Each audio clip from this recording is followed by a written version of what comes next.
बिस्मिल्लाहिर्रहमानिर्रहीम। अस्सलामु अलैकुम वरहमतुल्लाह। मेरा नाम है मोहम्मद हैदर ज़िया और आप देख रहे हैं मेरा YouTube channel chemistry best solutions.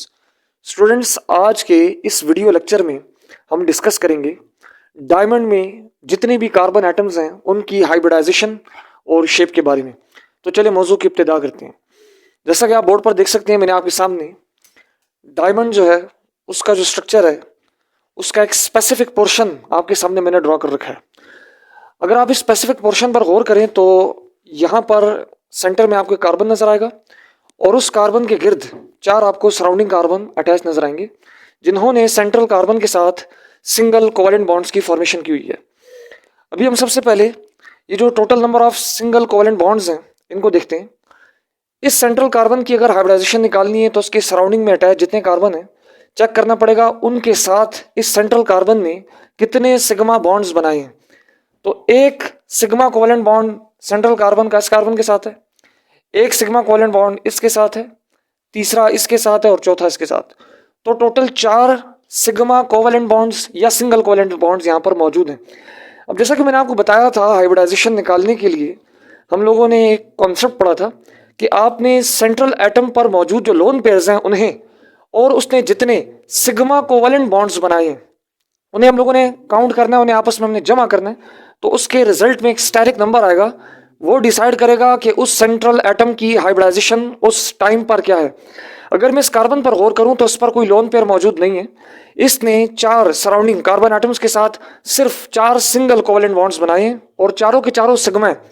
तो इसको मैं ऐड करूंगा 1 + 1 + 1 + 1।